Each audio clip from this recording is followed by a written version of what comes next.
Hey there everyone, Jared here from 3 Sprockets. Today I'm going to be taking you through the prop system in the Adventure Construction Kit of Fight the Dragon.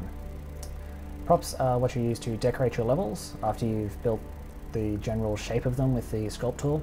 So as you can see in the rest of this level, we use props for things like trees, rocks, any sort of decoration or structural element to a level. So to start with, I'm going to go to Props and Static. I should also mention that I'm using the controller for this demo. The entire game is usable with the controller or mouse and keyboard. So I can press Y to open my toolbar, and I can look at all the options in here. I want a decoration, I might place a light. So I'll choose the firebrand. So you see it gives me a little preview, and because it's a light, it's actually emulating the light source there as well. So I can place one there, and there, and there.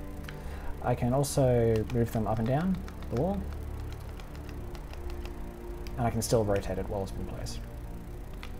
So I might place another ground light source there.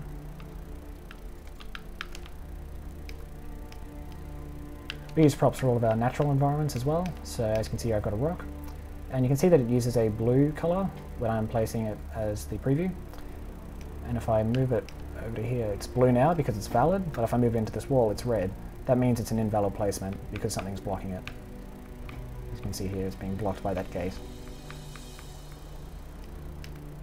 So I can rotate that, place one there.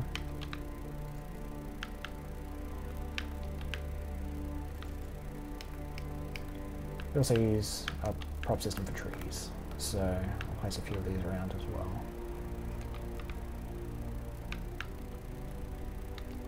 Oops.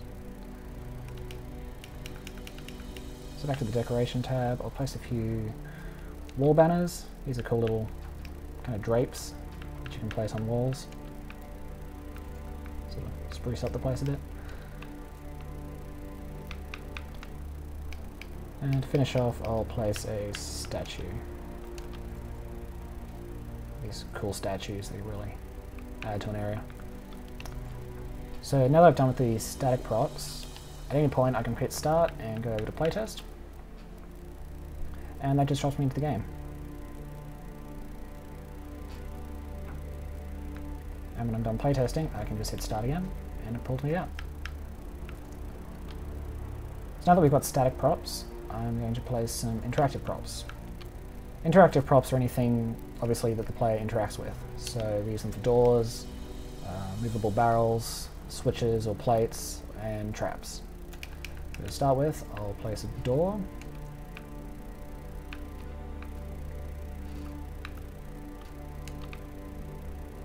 And if we go into playtest, it should automatically work based on proximity to the player. Yep, there we go.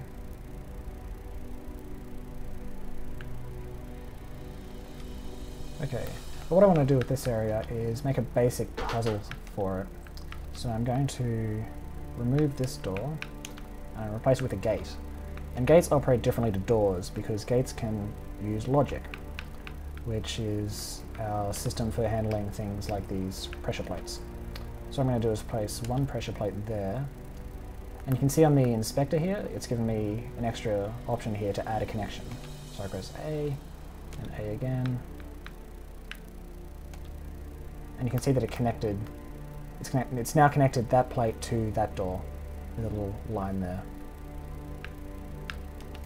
Now if we go to the gate, it says, it can tell that it's got the pressure plate connected to it there.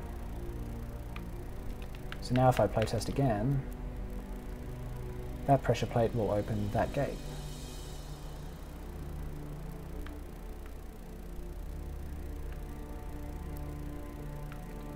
Which is cool, but I can't get past it now. The gate closes too quickly. So what I'm going to do is go back to props and place a barrel. I'll stick that over here. So now if I want to get through the gate, I need to pick up the barrel to the plate and place it. Oop, and I triggered a rat. That's alright. Okay. So, with that barrel in the plate, I've made a really simple puzzle, but these can be much more complex. We've got setups with 3 or 4 different plates and barrels, and the barrels scattered all across the level, so you can really add just a really light layer of puzzle solving to your levels. And that about covers it for the props. Thanks.